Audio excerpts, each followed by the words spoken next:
नमस्कार विद्यार्थी मित्रांनो. आज आपण पाहणार आहोत विज्ञान विषयामध्ये टी परीक्षेसाठी येणारा जो घटक आहे ध्वनी आणि या ध्वनी घटकावर आधारित काही 10 महत्त्वाचे प्रश्न जे हमखास परीक्षेला विचारले जातात. पेपर 1 असो व पेपर 2 या दोन्ही पेपरमध्ये हे प्रश्न विचारले जातात आणि या प्रश्नांचा सराव असणं आपल्याला फार आवश्यक आहे, कारण हे प्रश्न हमखास विचारले जातात. चला तर मग करूया आपण या आपल्या व्हिडिओला सुरुवात. पहिला प्रश्न आहे, ध्वनीच्या प्रसारणासाठी खालीलपैकी कोणती गोष्ट आवश्यक आहे? पर्याय आहेत फक्त वायू, फक्त घन, माध्यम किंवा निर्वात. तर बघा या प्रश्नाचं उत्तर आहे 3 माध्यम. हे या प्रश्नाचं उत्तर असणार आहे, कारण ध्वनीच्या प्रसारणासाठी माध्यमाची आवश्यकता असते आणि निर्वात जर असेल तर निर्वातामध्ये ध्वनीचं प्रसारण होऊ शकत नाही. फक्त वायू आणि फक्त घनमध्ये होऊ शकत नाही. तर याच्यामध्ये अजून आपण जर बघितलं तर स्पष्टीकरण बघायचं झालं तर ध्वनी हा एक यांत्रिक तरंग आहे आणि त्याला प्रसारणासाठी माध्यमाची गरज असतेच.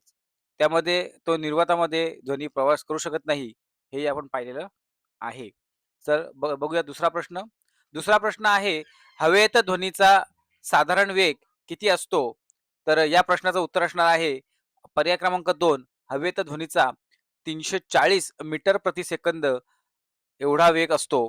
आणि याविषयी अधिक माहिती हवी असेल तर हवेत ध्वनीचा वेग असतो 340 आणि तो द्रवात जो आहे तो थोडा वाढतो, म्हणजेच 1500 मीटर प्रति सेकंद होतो. आणि जर घनमध्ये बघितलं तर 5000 मीटर प्रति सेकंद इतका तो वेग वाढत वाढत जातो. म्हणजे हवेमध्ये कमी, द्रवामध्ये थोडा जास्त आणि घन पदार्थामध्ये त्याच्यापेक्षा जास्त. या प्रकारे ध्वनीचं जे प्रसारण आहे ते होत असतं. पुढचा प्रश्न बघूयात. तिसरा प्रश्न आहे, मानवी कान कोणत्या वारंवारतेचा ध्वनी ऐकू शकतो? तर या प्रश्नाचं उत्तर असणार आहे पर्याय क्रमांक 3, 20 हर्ट्झ ते 20,000 हर्ट्झ. हा जो काही ध्वनी आहे, हा ध्वनी मानवी कान ऐकू शकतो. तर याविषयी अधिक माहिती घ्यायचं झालं तर हा जो ध्वनी आहे या ध्वनीलाच श्राव्य ध्वनी असे म्हणतात. श्राव्य म्हणजे ऐकू येणारा ध्वनी असे म्हणतात.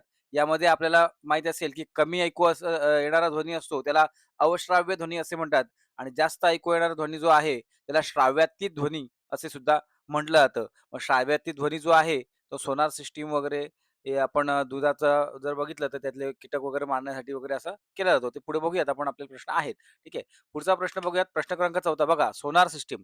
मगाशीच याचा उल्लेख केला मी. सोनारमध्ये कोणता ध्वनी वापरला जातो? तर सोनारमध्ये जो काही ध्वनी वापरला जातो त्याचं उत्तर असणार आहे श्राव्यातीत ध्वनी. मगाशीच बघितलं बघा, पहिला प्रश्न पर्याय जो आहे अवश्राव्य ध्वनी. तर अवश्राव्य ध्वनी म्हणजे काय? जो ध्वनी फार कमी प्रमाणात असतो आणि तो ध्वनी हा काही ठराविक प्राण्यांनाच ऐकू येतो. तर श्राव्यातीत ध्वनी जो आहे, पर्याय क्रमांक 2 जो आहे, तो श्राव्यातीत ध्वनी हा ध्वनी फक्त मानवासाठी ऐकू येतो. आणि श्राव्यातीत ध्वनी हा पर्याय क्रमांक 3 जो आहे, तो आपण द्रव माध्यमामध्ये जास्त वापरला जातो.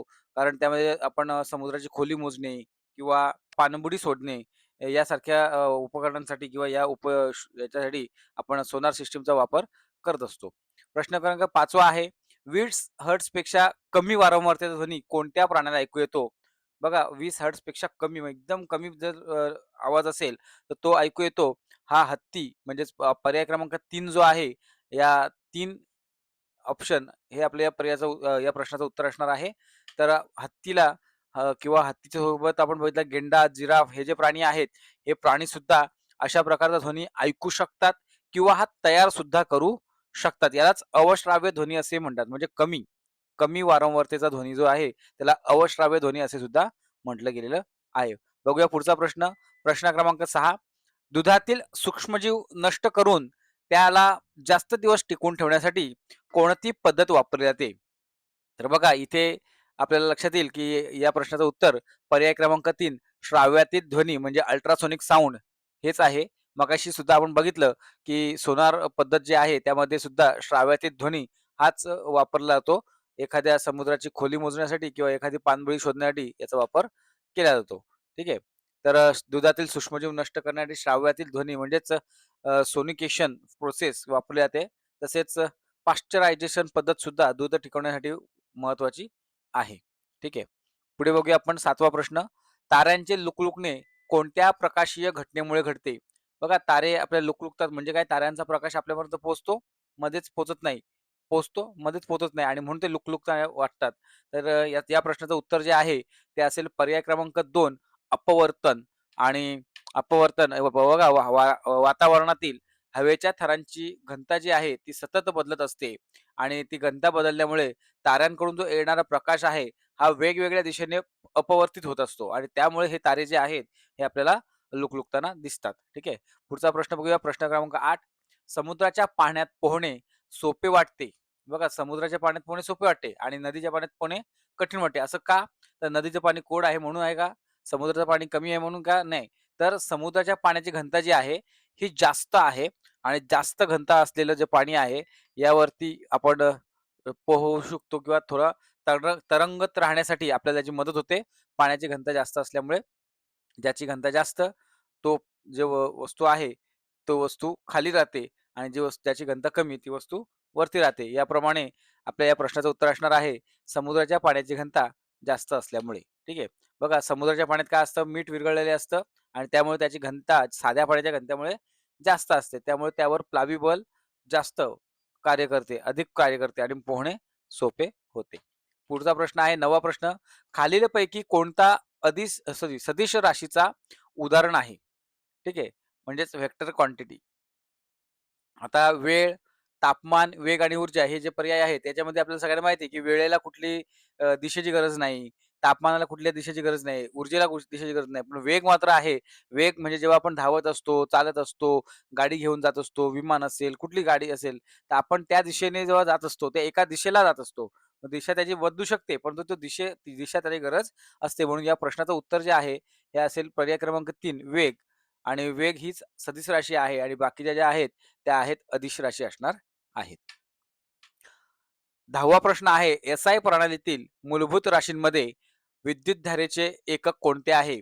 आता इथे जर पर्याय बघितले तर व्होल्ट, अॅमीटर, ओहम आणि वॅट हे सर्वच पर्याय आपल्याला त्याबद्दल जुळसे वाटतील. परंतु एसआय प्रणालीतील विचारले आपल्याला आणि एसआय प्रणालीतील म्हणजे आपण जेव्हा सर्किट एक परिपथाची जेव्हा डायग्राम काढतो त्यामध्ये आपल्या लक्षात आलं असेल की त्यामध्ये विद्युतधारा आय या अक्षराने दाखवली असते आणि ती अँपिअर या एककामध्ये हे मोजले जाते आणि त्यासाठी अॅमीटर हे अ, वापरलं जातं. बघा एसआय प्रणालीमध्ये विद्युतधारा ही मूलभूत रास असून तिचे एकक अँपिअर आहे. व्होल्ट, वॅट, ओहम ही साधित राशीची एकके आहेत. तर आज आपण पाहिले आहेत ध्वनी या घटकावर आधारित पेपर क्रमांक 1 व 2 या पेपरमध्ये विचारले जाणारे अतिशय महत्त्वाचे हे 10 प्रश्न. या 10 प्रश्नांपैकी एक तरी प्रश्न हा परीक्षेला येतोच असं म्हटलं तरी हरकत नाही.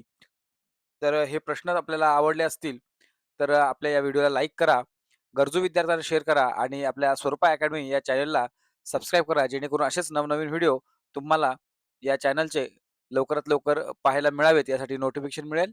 भेटूया पुढच्या व्हिडिओमध्ये. तोपर्यंत धन्यवाद.